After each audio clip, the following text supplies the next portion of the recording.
seconds. I just want to remind everybody, if you haven't done so already, check in out front. Make sure you get your badges and your gift for coming to the symposium this year. At the end of the presentation, there will be some question and answer time. So if you have obviously have questions, if anyone has questions or questions, please feel free to ask. There is some question and answer time built in after the presentation today. All right? How's everybody enjoying their time? Good? Action-packed tomorrow. I'm not going to give it away any spoilers, but it's an action-packed rest of the week. Everyone sounds excited today. Are we good? Can you hear? Yeah. All right. Hi everyone, my name is Lori Owen. I'm the Director of Strategies and Interventions at the National Network for Safe Communities. So I oversee all of our site work, domestically and internationally. And I started in law enforcement. I worked for DCJS. I don't know if Chuck's in here, but he will complain about that a little bit. And I've been at the National Network for, I think, 9 years. It feels the time, I don't know anymore. But anyway, so we are here to talk about the intersections between what we would call community violence and then and domestic. But I want to give Fatma a chance to introduce herself before we kind of kick it off. Thanks, Lori. Hi, everyone. My name is Fatma Zara. I'm Deputy Director of Strategies and Interventions at the National Network for Safe Communities. That's a mouthful, I know. Might abbreviate it to just NNSC to make things easier. I work on the intimate partner violence intervention and on the intimate partner violence innovations that we're doing as well. So really excited to be here with all of you today to talk about a really important issue that's not very well researched and not talked about a great deal. And that is about the intersections between community violence and domestic violence. For the purpose of today's presentation, we are going to reference domestic violence as intimate partner violence. So if you hear me stop saying domestic violence now, you know that is why. I'll turn it over to you. So really what we do is kind of action research, right? So we use evidence-based strategies to address violence. And kind of broadly, we look at many kinds of violence, as Fatma said, intimate partner, but also violence that impacts our communities. And one of the things that we really look to do is, through our network, is replicate the things that work really well and help fill in the gaps when things are not working as well. Connecting people, anyone who's worked with us knows that we do a lot of peer support, we connect people nationally, and really develop best practices. So what we do is we help take a framework and then build a strategy that's unique to you, your city, and within that kind of leaning into the things that you're really good at, and then building out the things where we think we could be a little bit stronger. So that's kind of broadly who we are. When we talk about community violence, and I think it's important to kind of talk about terminology for a minute, we often talk about group violence, we also talk about community violence. It's violence that happens in communities, right? Sometimes it's group involved, sometimes it isn't. But broadly, what we do is we look at kind of a holistic approach to preventing violence and interrupting cycles of violence in cities that we work with. So sometimes people know each other, sometimes they don't. Sometimes there's group dynamics, and by group, we're talking about a small number of people. So it could be 2 people that are hanging out together. It can be a gang, but often, if we focus so narrowly on gangs, we miss a lot of the dynamics that are driving violence day to day, right? So it's the interpersonal beefs, but it's also, Fatma and I are hanging out together all the time and something happens to her. We may not be in any formal gang, but we still might be willing to slide for each other, right? That's kind of how it works. So when we think about violence broadly, we're looking at, a small number of people, right? We're not looking at what we would call bad neighborhoods. We're looking at the micro hotspots. We're looking at hot people. So that's really what we're focusing on. And we're focusing on people that are driving violence and finding ways to interrupt those cycles.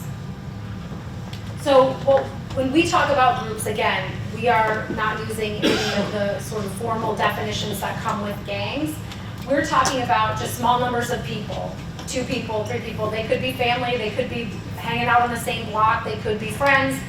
But what we want to really do is operationalize approaches to reducing violence. So, helping develop process, right? Not just, somebody does something and it worked, but we don't capture that anywhere. We don't institutionalize it, right? So we want to make sure that we're really working to operationalize our strategy in ways that will build trust between communities and law enforcement. And that's a big deal, right? We are in a time where there's been a lot of really negative things happening between police and community. We really want police to be a part of the community and not apart from it.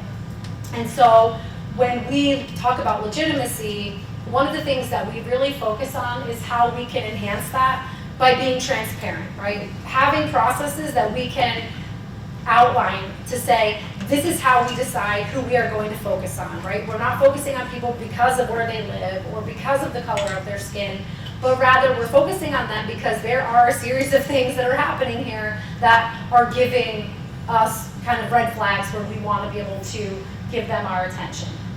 And so again, when we've often heard terms like bad neighborhood, things like that, what we know is that even in neighborhoods with the most violence, it's still driven by a very small number of people. It's about 0.5 or 0.6% nationally is responsible for over 50% of the homicides. And that's an average. Some places it's much higher than that.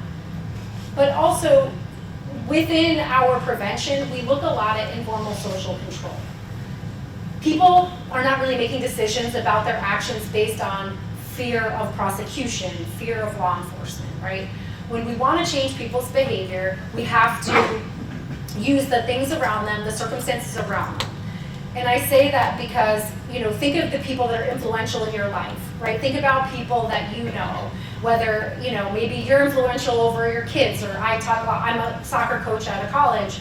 I have an opportunity to engage with people in ways that maybe their parents don't get to, or maybe police, but if someone comes to me and says, hey, this young person is having a problem, can you lean in? I can, because I have a unique position. And so leaning into people like that in your community uses informal social control to change behaviors without necessarily having to subject people to our justice system. And so the other thing that is really important to note is that when we talk about that small number of people, they're not just the perpetrators, they're also the victims, right? So that kind of circle of trauma, today's victim is tomorrow's shooter, and vice versa, right? They're all engaging in the same thing. So you all know, you'll be talking about a case and it's like, that guy was shot last week and now he's shooting someone this week. That's how it goes. And so when we recognize that and we think about it and we incorporate it into what we're doing, it makes a big difference. Instead of looking at everyone as a potential perpetrator, we can look at everyone as someone who's been exposed to trauma. The other thing is that we want to be able to be swift, certain, and fair, right? We want to be able to use immediate engagement, right? So whether it's interrupting cycles of violence or giving people a message about kind of where they're at and what their exposure looks like, offering support, and even when we do have to do consequences for people, doing it in a way that is swift, people understand why they're getting a consequence, and then we are moving on from it. The thing about sanctions or law enforcement is that we want to use that as the last resort, right? There's all these other ways that we can engage. And as a matter of fact, we do work in Philadelphia. There was an evaluation done of our work, and what was interesting was they looked at engagement, right? So it wasn't about whether people were arrested or whether or not they accepted services. It was about giving people a message, relentlessly engaging with people, right? So if we went out and a group had one message, and whether it was a custom notification, some of you do that, whether it was just giving them a personalized message about stopping violence, those groups, their violence was reduced by about 38%. In groups that had 2 or more of those engagements, it was over 50%. So I'm saying this because it's kind of the low-hanging fruit in all of this. So something to think about as we move forward. It's not that we are saying we don't need police to do police stuff. It's about using some of the other tools so that police don't always have to be the ones to take responsibility for reducing violence in the community.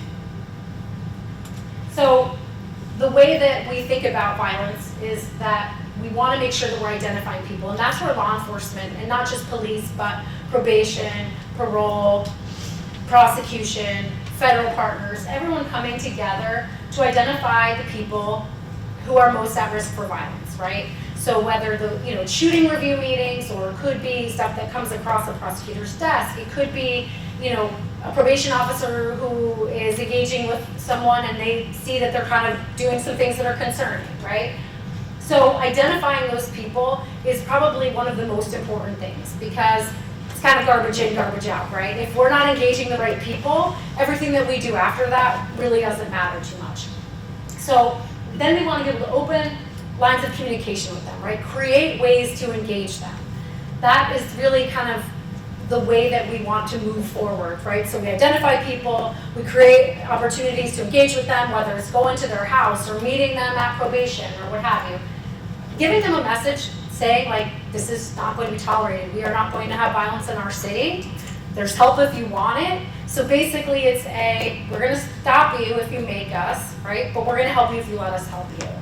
And then really thinking about beyond that, what does that support look like, right? It's not necessarily about what we give people, it's about how we support people and how we engage with them. And that is the piece that really can change behaviors. And then, when we do need to use consequences, we have to use them in a way that minimizes the contact for an entire community, right? If we're going to have to do some type of enforcement action, we want to be able to narrowly focus on the people that are driving violence and not subjecting a broader community to police activity. Thanks, Lori. So just to give an overall definition of what intimate partner violence is, it's the use of power and control over a former or current intimate partner. Now, that power and control can be the use of physical violence, emotional abuse, mental abuse, sexual violence. It can be a number of things. The CDC has stats that say 41% of women will experience intimate partner violence in their life, and 26% of men will as well. So it is a serious violence issue, similar to community violence, and that is part of the reason why the National Network works on both violence issues. Community violence is important to pay attention to. Intimate partner violence is also important to pay attention to. So the National Network, we have the Intimate Partner Violence Intervention that has been inspired by GVI, the Group Violence Intervention, and it's a unique approach.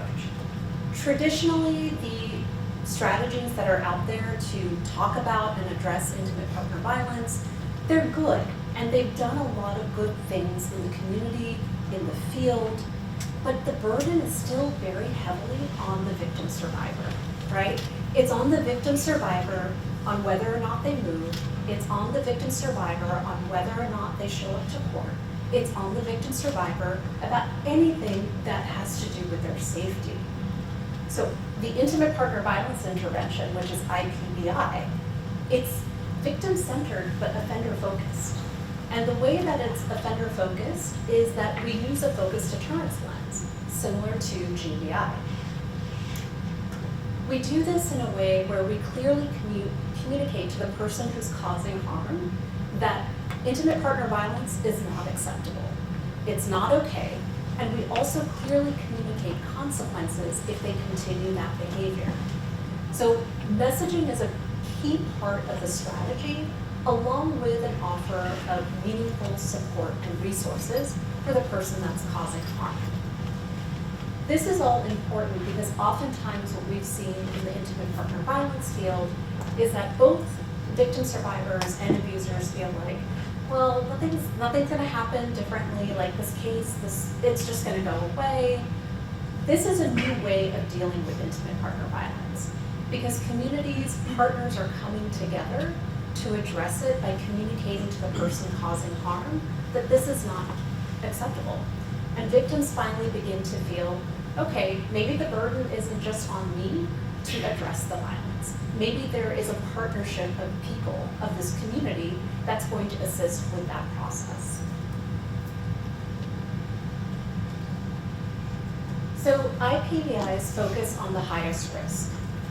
We use a tiered approach You see a lot of alphabets there, so a lot of letters there, D through A. We use a tiered approach because we know intimate partner violence varies. Not every person causing intimate partner violence is the same, and you can't have the same approach for every person. So the tiered approach is tailored to each individual. The D level is the lowest level of severity, and the A is the highest level of severity of intimate partner violence. We work with communities who usually address violence that are coming to the law enforcement's radar, and they create a criteria of who becomes a D, who becomes a C, who becomes a B, and who becomes an A. By doing this, there is an opportunity to create a very tailored approach. The lowest level severity, D, might receive just a notification and an offer of help. The individuals who might be moving up the ladder, because maybe they didn't understand the message, they're not getting it, they reoffend again, they can become a C, get a different tailored approach and messaging, or they can become a B or an A. Now, from this chart, what you can see is there is a lot of focus on those that are highest risk. Your Bs are really concerning because it's possible that they got that D and C level notification and messaging, and they're still committing intimate partner violence, and they're not getting it. So what happens at the B level is that there is a coordinated response, a custom notification that happens from different multidisciplinary partners who come together to have a conversation of, hey, this is not accepted in our community. This is not allowed. And it also lays out for them that you're on our radar, and we know what might be some other things that they're exposed to, and we want you to know that we might pursue those options if you don't stop that intimate partner violence behavior. The A-level individuals, the highest risk. Now, A-levels can be individuals that have moved up the ladder and they're just not getting any messaging whatsoever. Or they could be individuals that are committing an intimate partner violence crime that's so severe that they're automatically up there. They may not necessarily get messaging, but what they are getting is a sanction. Similar to what Lori was talking about with GPI, sanctions are really for those individuals that are not hearing the messaging, that are not taking the opportunities to get support and services to stop their behavior. All of this work with intimate partner violence, it happens in a community coordinated response. And that is through law enforcement, social services, and community workplace. So, the intersections, right? So, as you can see, a focused deterrence approach to community violence, intimate partner violence, what you can see is we're looking at how do we identify people, right? How do we assess risk? And then how do we devise an intervention? And then we carry it out, right? And how do we sanction or provide consequences? The thing is this, right? We have to kind of understand those intersections. And I want to kind of back up a little bit, right? When we do shooting review trainings or meetings, right? I do a lot of training around, developing a shooting review. How are we getting the right information? What questions are we asking? And a lot of times it's like, oh, well, that one's a domestic, so we're not going to talk about that one, right? Or, oh, well, that person, yeah, we kind of know him, like he has some prior domestics, but we don't really talk about it as part of the broader intervention. And so one of the things that we started to really notice over time, going city to city, all over the place, is that people that use violence to solve problems in the street are also using violence to solve problems at home. It's pretty simple, right? If that's your tool and that's what you have in your toolbox, that's how you're going to use it, right? So when we can talk about it, right, and sort of zoom out a little bit and be like, let's just talk about violent events, right? And then we can, from there, figure out how we want to go about it, right? Some are going to be pure intimate partner violence. Some are going to be pure group violence. But there's enough of that intersection, which Fatma's going to get into, that we have to talk about violence broadly enough that we can make sure that we're not missing those touch points. The other thing is that when it does come to that sanctioning piece, it can often be tricky. How do you look at this guy that is, committing violence against his partner, and we don't necessarily have a lot of lanes at times, right? But when we look at some of the group side, now we have these other avenues to put pressure on people broadly to drive down violence. So in either case, we look at what we call a three-legged stool. So the project manager, you get to be the seat of the stool, right? You're kind of connecting all of the legs of the stool. The other thing is that we've often talked about focused deterrence as being largely a law enforcement intervention. And historically it has been, but the thing is this, we know that the tools in the toolbox that law enforcement has had available have become less and less, right? Things like we can put higher bail on somebody, or we can put a sanction on somebody. A lot of times we just don't have those tools anymore, because even when we use that law enforcement toolkit, we make an arrest, half the time you're not even done with your paperwork and they're already home having dinner, right? So if we want to be able to shrink that law enforcement footprint and expectation, somebody else has to pick up some of this, right? And what that looks like is, leading into some of that support and outreach, which is, people that have services to offer, and not just thinking about traditional services, but, the engagement, the mentorship, the big, small stuff that people might need help with that can get them to make some changes in their life, but also this community moral voice. And those are the people that are kind of the social influencers, if you will, right? Those are the people that you can wrap around somebody who are influential, who can change behaviors, right? So it doesn't always mean that they have to be subjected to, arrest or incarceration, but we can kind of build this partnership so that everyone has skin in the game. And what that looks like is, when we say we want police and law enforcement broadly to be a part of the community, this is it right here, right? This is the partnership, everyone coming together and, devising a plan for how we're going to engage people that are engaging in violence. Exactly, and that is similar to IPVI as well. No one entity can address violence by themselves. Law enforcement shouldn't have to do it by themselves, communities shouldn't have to do it themselves, social services shouldn't have to do it themselves. We want that community coordinated response. We want that multidisciplinary team where everyone brings their expertise in to say like, maybe this person needs this. Maybe it's a little bit more social services, support and outreach. Maybe it's more of getting an appropriate community moral voice. What we see, and just show of hands for people that work in the intimate partner violence field. Right, quite a few. And our lovely friends from Ulster who do this work, do this strategy are here, so they can answer some questions at the end. What we see with intimate partner violence offenders especially is oftentimes they may not care if you keep arresting them.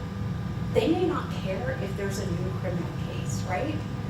If we know that as communities, as systems, we need to think of other ways of engaging them with messaging and interventions to get them to stop. And part of a way to get them to stop is maybe getting an appropriate community moral voice.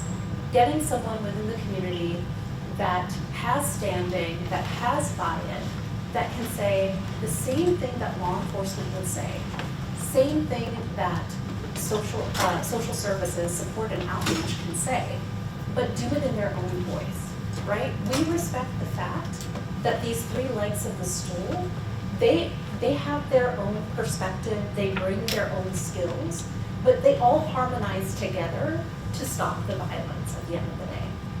And also, thinking about it this way, right? Like, we've never been able to arrest our way out of any of these things, right?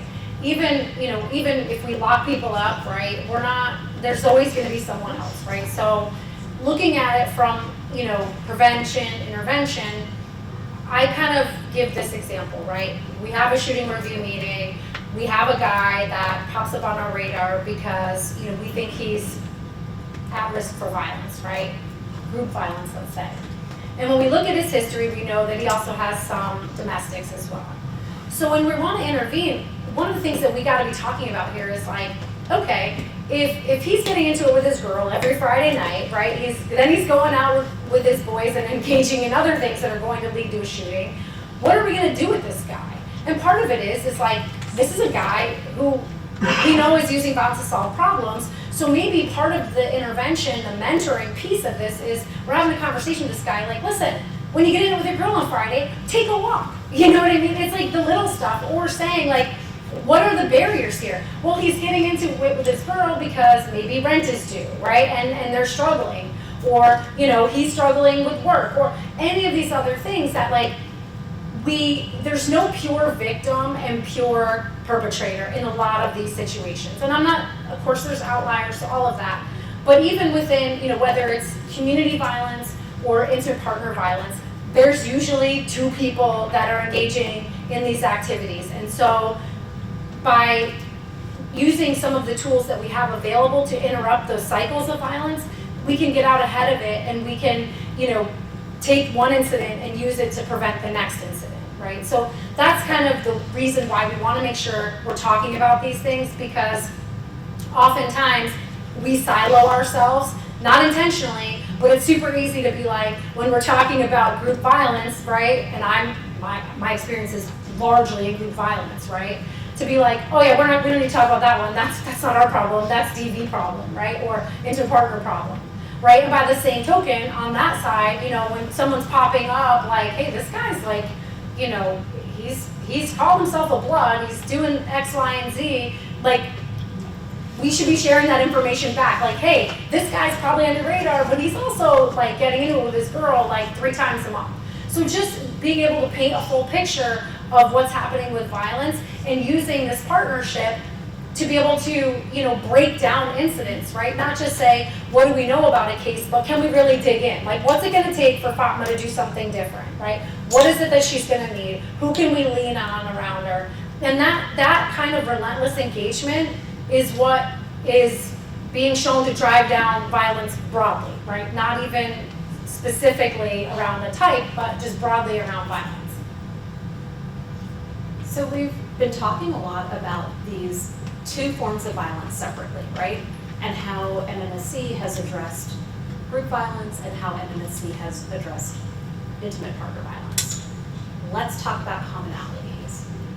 We're gonna now talk about like pulling the threads on the commonalities, the root factors that are common between intimate partner violence and group violence. We also want to highlight what we are seeing in the intersections of the two forms of violence in the work that we do. And we're also going to talk about what are some initial steps we can take as partnerships to actually address those intersections. So what both forms of violence have in common? It disproportionately impacts communities of color. And with IPV in particular, what we know is that, you know, it affects anyone, but, you know, historically, predominantly women, but it knows no socioeconomic, racial, or ethnic background as issues. Anyone and everyone can be impacted by intimate partner violence.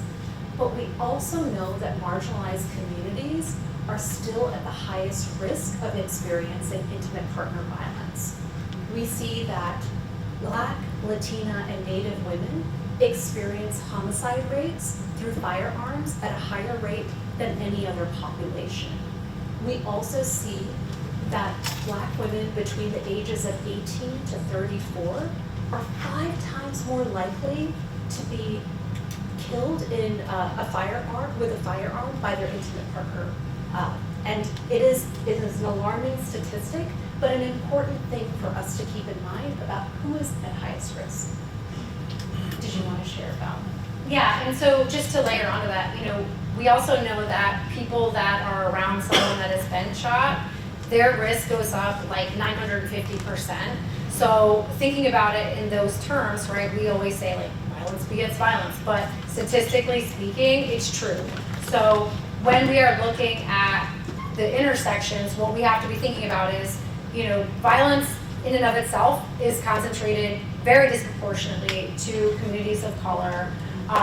And so we've often hyper-focused on those communities, but not narrowly enough on the people that are impacted and more broadly on the communities. So what we're really looking to do is dig into this in ways that we can, minimize our footprint in communities, but also, enhance a community's capacity around violence prevention as well.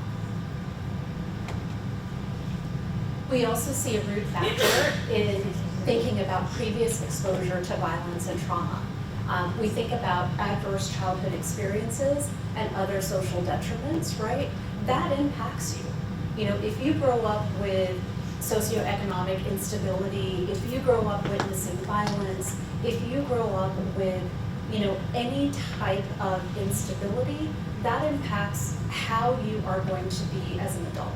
That can impact your health, that can impact your behavior, that can also impact your choices. And that is true if you're witnessing intimate partner violence.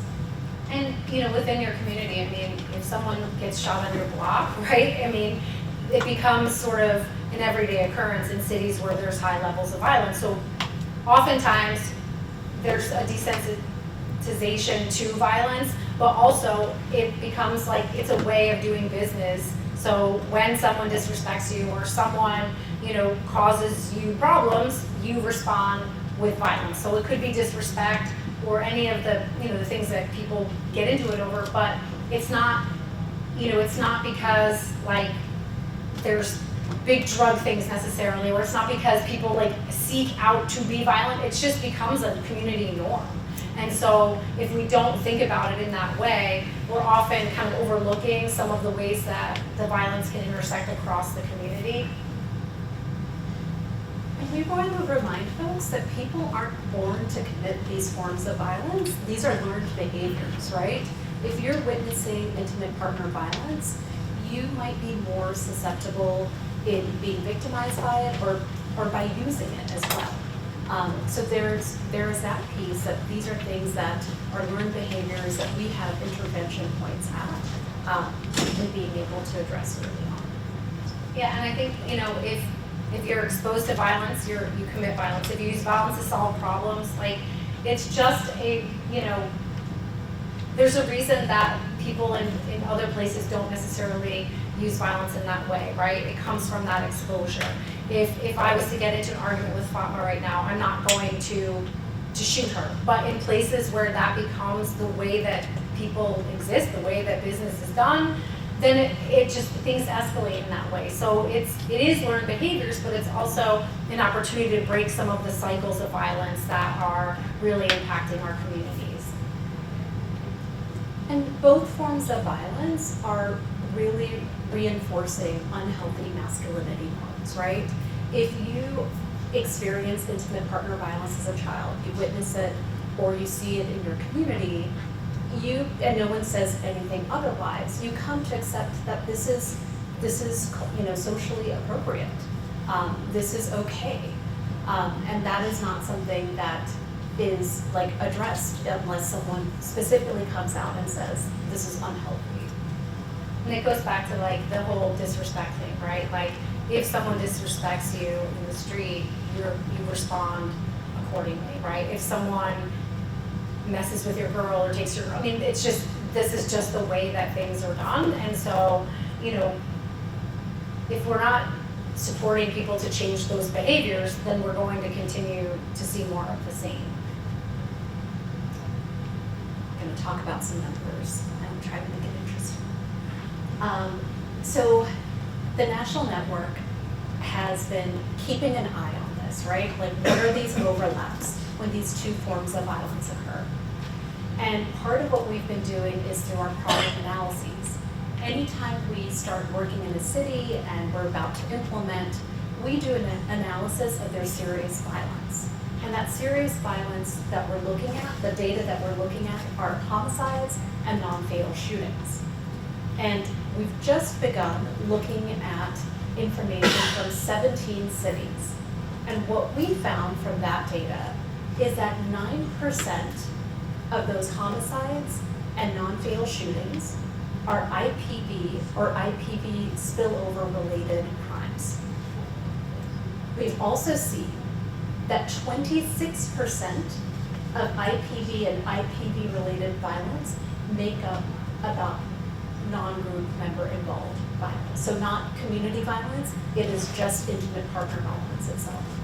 Those first two numbers tell a story that Intimate partner violence is serious violence in communities in and of itself. And the third number, that third statistic, is about the overlap. We see 4% of IPV and IPV-related violence makes up of confirmed and likely group member involved violence, meaning that there was an intersection. You guys might be looking at me and like 4%, that's not a big number, what is this? But it is significant, because think about it. If we had an opportunity to look at other serious forms of intimate partner violence behavior, like strangulation and assaults, the number might be higher. We also need to take into consideration a lot of victim survivors don't feel comfortable reporting to law enforcement or social services. So there may be a lot that goes unreported. So what we want to emphasize here is, even though that may seem like a small number, it is a small number of individuals that we are aware of that need critical support and help because they are most at high risk. And I think the other thing that's worth kind of adding to that is when we do our problem analysis, we're generally focusing on homicides and non-fatal shootings. So a lot of these statistics are representing shooting incidents. But when we think about the broader involvement of intimate partner violence, as Fatma said, whether it's beating someone up or any of those other things, the intersection goes a lot higher, right? Because just in talking to a lot of these young men, you'll find that there's a lot more of that intimate partner violence. It may not have escalated to that yet, but isn't that, I mean, the idea is we want to prevent it from escalating to that. So just even including some of those questions around an intimate partner when we are meeting with people, when we're doing custom notifications, having a conversation to figure out, like, is there other stuff going on with them? Because, if we think a guy might be a shooter, and maybe he's smacked his girlfriend a couple times, he hasn't necessarily shot her, we're thinking about, like, what's the process for escalation here? Because we know that, people don't start off as shooters, right? They start off maybe stealing cars or, doing street level robberies. So thinking about how violence escalates, it's just worth like having it in the back of your mind as another touch point. So again, that last number that we shared, that 4%, what this is telling us, it's painting a landscape that there is a new at-risk population that deserves its own attention and approach and additional support and services. And that at-risk population is the IPV victim survivor. And because they're in that nexus of being an IPV victim and maybe their partner is involved in group violence, they may be exposed to firearms, right? They may be threatened by it. They may be shot by firearms. So that is another reason why IPV victims that fall under this intersection need that additional attention and support. Additionally, when you think about community violence, group violence, you have to think about that larger group that the offender is a part of. Sometimes, on occasion, what happens is that there might be third-party contact. So maybe the abuser's not making any contact with that victim, but they might be sending other group members to intimidate and threaten. And again, that deserves its special attention and focus as well. We also see for an IPV victim, they will experience typically escalated violence, just because if you feel that you can, use violence in a larger public forum and way, that may not stop you from using violence in a private way as well. We also think about escalated violence in the sense that, if there are tensions happening in that abuser's group, they may be displacing that violence on that intimate partner violence victim. The other person or individual that I would think about as being at high risk is also that group involved member. So retaliation for use of IPV, it's a real thing. Those numbers that we shared about IPV spillover, some of that is related to, two groups are getting into it because there was the root of it was intimate partner violence. Victim survivors may not trust traditional systems, and they may take things into their own hands, or they may go to other group members to try to solve and resolve the issue.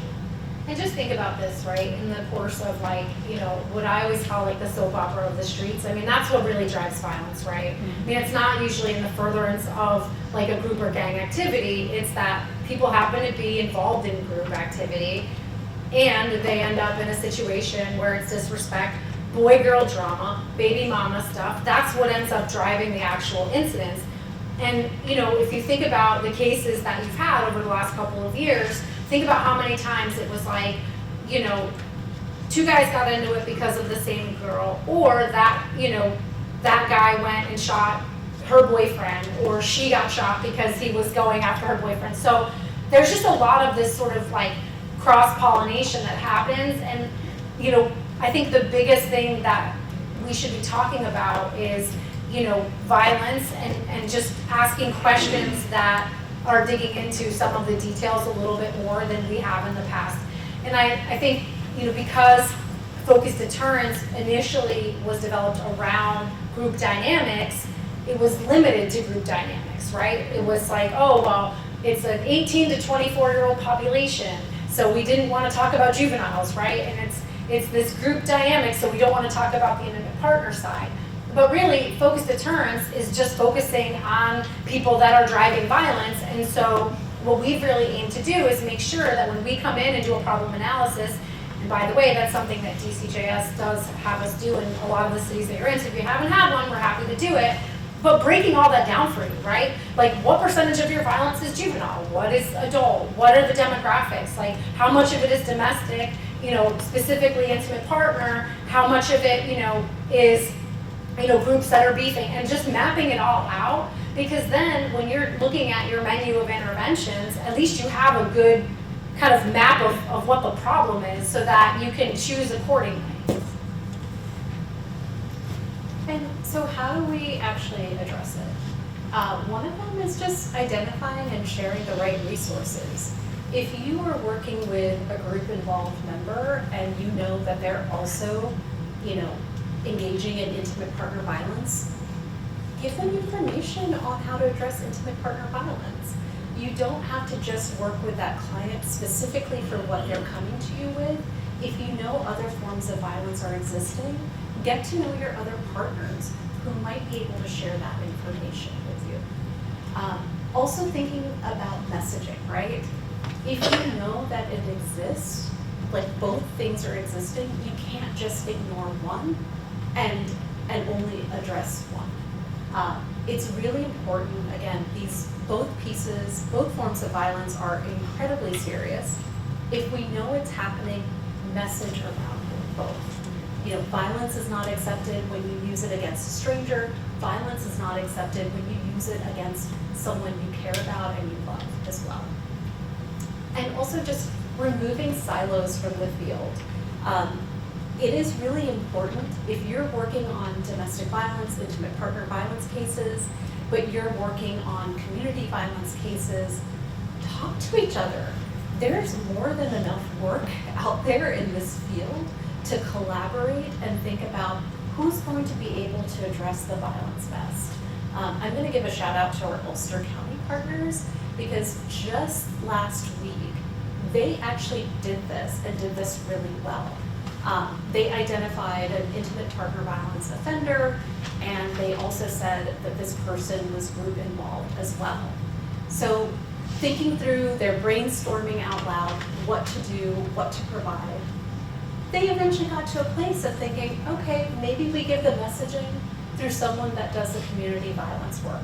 They might be able to hear it better from the person that's doing the community violence work to stop the IPV versus just hearing it from an IPV service agency.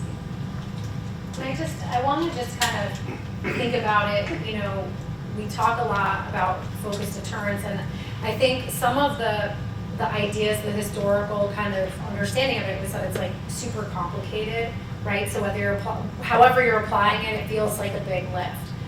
And I know that, you know, one of the things that I always think about is like, when someone says like, oh, I know you have a lot on your plate, but, and then they start giving you more stuff, it's like they don't really care that you have a lot on your plate, right? So when I look at a lot of these things and I'm trying to think about how we're gonna get people to want to do it, think about what's in it for you, right?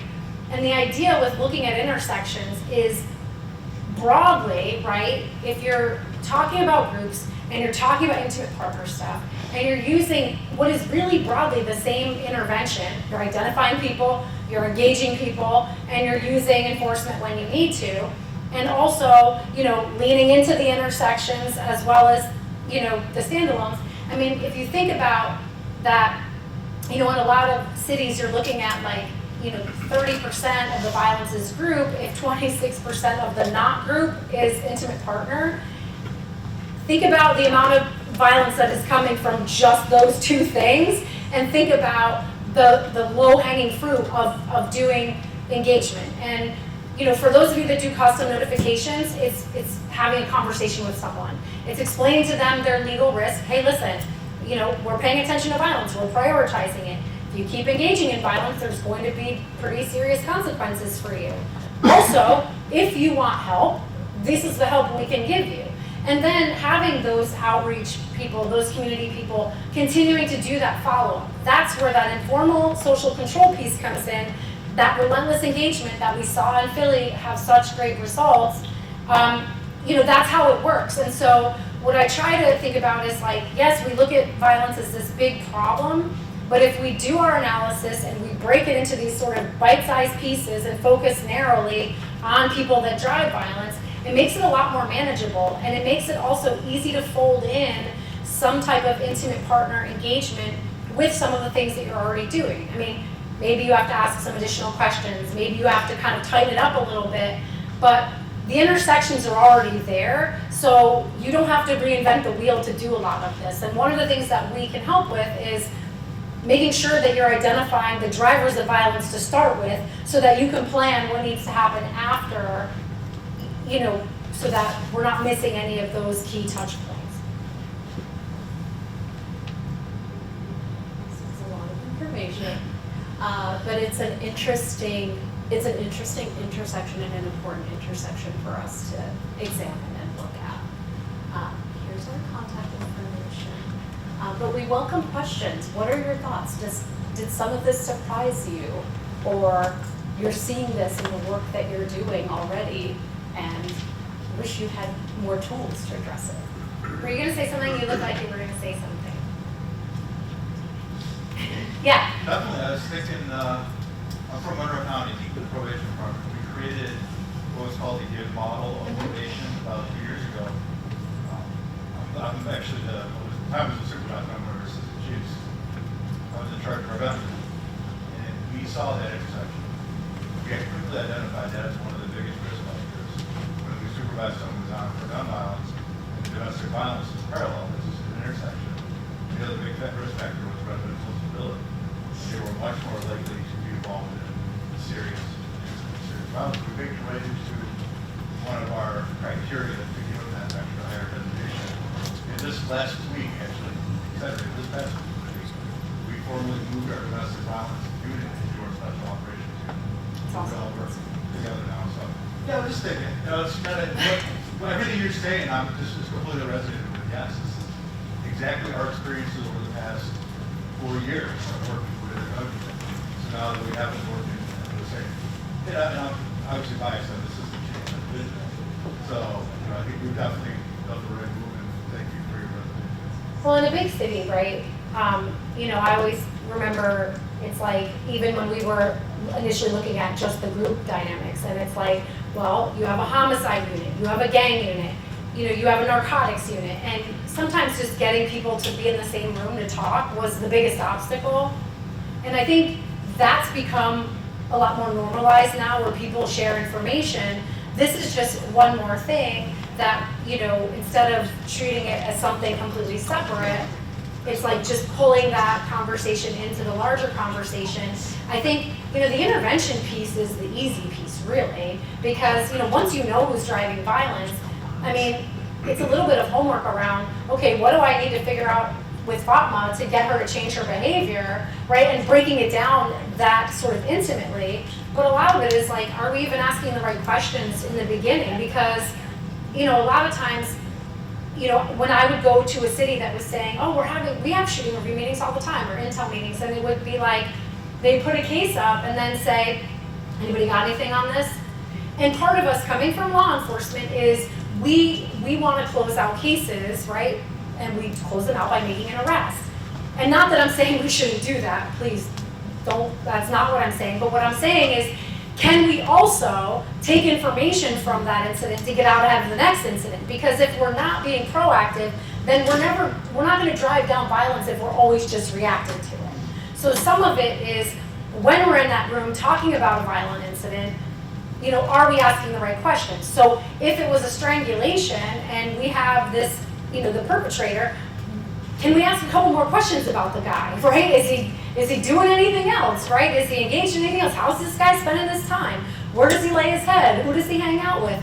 You know, the same way that if someone gets shot, you know, we know that people are not running to the police to tell them exactly what happened, but we can uncover a lot of information by being like, where does the victim live? What's significant about that area? What happens in that area? Where does he stay at night? Who's his girlfriend? Does he have a baby mama somewhere? Whose house is he staying at? You know, digging into the, like I said, the soap opera of the streets, that helps us to get all the information that's never going to be captured in a report, never captured in the data, but all of you that are on the front line know because you're there every day. So when you're on a beat and I know when I had a walking beat, and you know everything because it's all you're doing is walking around having conversations all day, but it's never in the report. So by having those kind of meetings and asking the right questions, which we can also help you with, you know, kind of tightening up what you're doing, you can dig into some of these things a little bit deeper. And again, if the engagement part is about going out and having conversations, you have conversations every day, so it's low-hanging fruit. And if you're able to get 50% reductions in your violence by having conversations and getting your community to also have conversations and engage, I mean, who doesn't want to drive down their violence by that much? And this is the easy part of it. So, you know, if you have questions, please, we have a few minutes, ask them, but also you can always send us an email or you know, your give reps know how to get a hold of us. So, is there any other questions or comments before we? Yes. So, Jake, you know, supervisor question. So, just in case you don't know, we're a gang-gun violence organization, and we deal with those that are high for shooting or being shot. So, now, what I like to commend you with was when you said that you don't ask the right questions. All right? Because me, I grew up in a violent environment. I grew up in an extremely violent house. I grew up with a step-father that passed guns. He get drunk, he'd be at the house. That was big. And I grew up in a house. Around.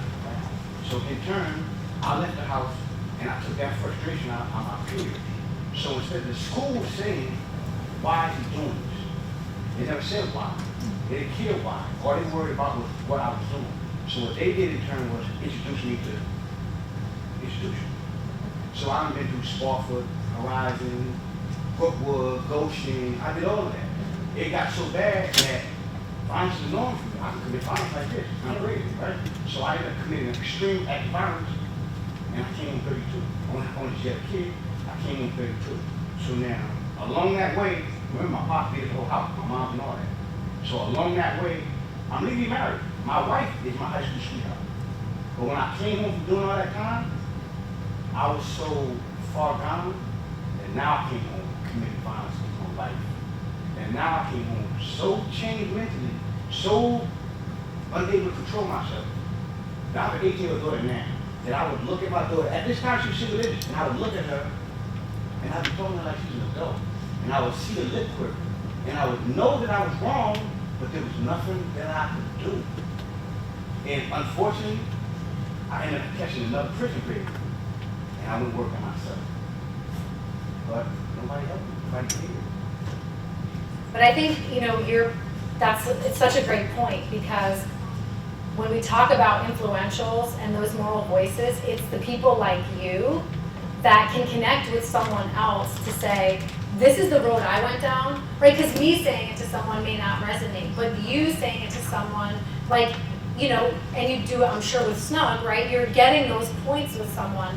And that's really where, I mean, because I grew up the same way, right? My father went to prison, whole night. I understand that. But it's also that when you have like, when something is like the norm, then you don't, unless there's an outside force that comes in and changes it, it doesn't change. And so I think when we talk about the questions, it's like, you know, it's often been like, when I became a cop, and when I was a kid, I remember it was like cops catch bad guys, right?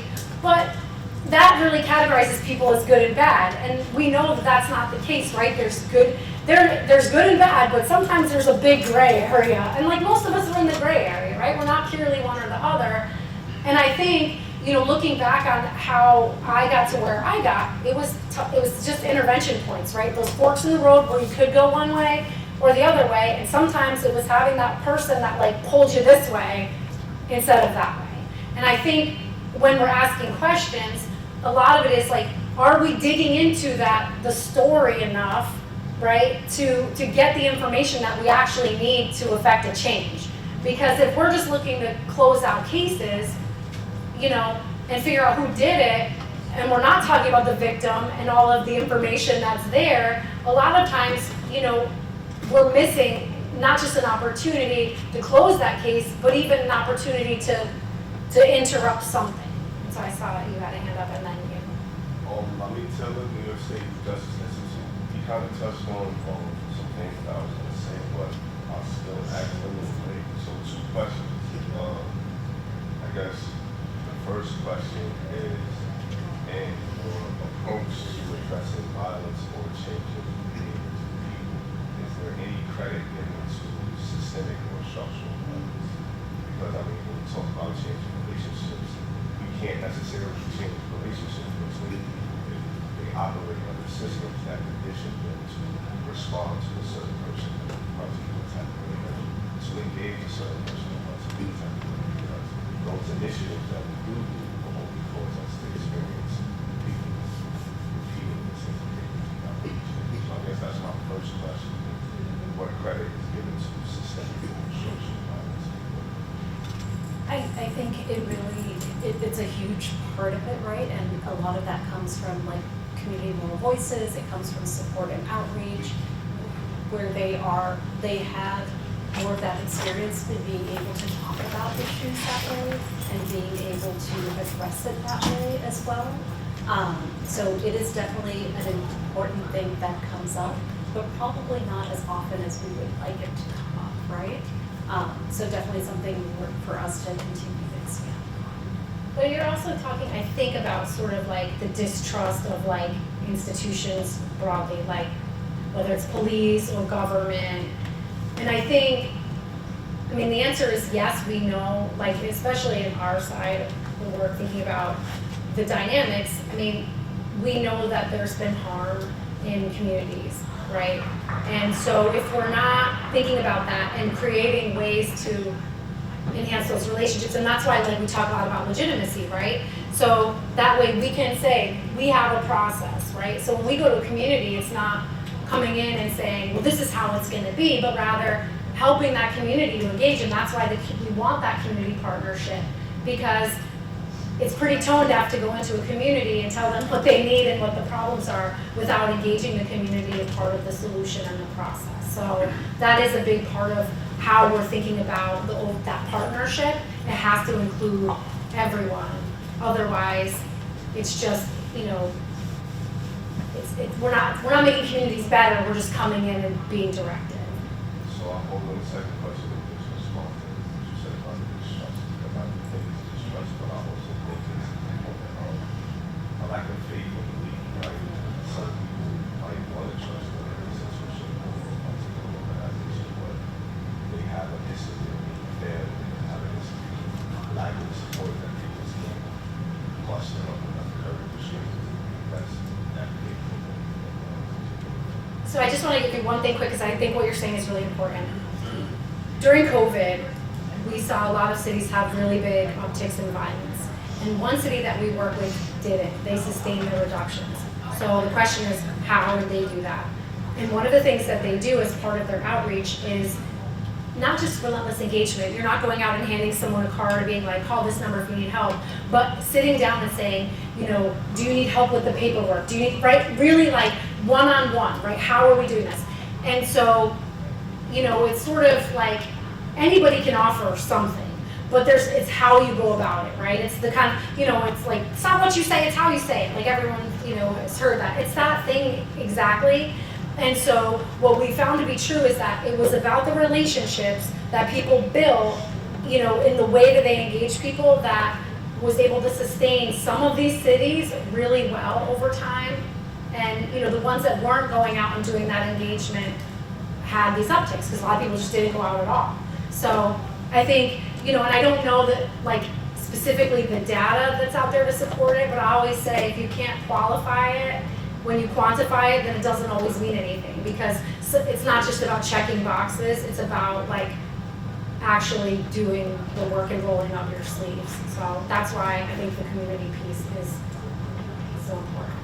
If I can just layer on one other thing, part of it is the advising that we do with our sites. We constantly have these conversations around, well, what are the trends that you're seeing? Who else needs to be at the table? Who needs to be at these meetings? Or what other additional outreach events and dialogues do you need to be having in regards to this? The approaches that we have with GBI and IPBI, it's just one part of the work.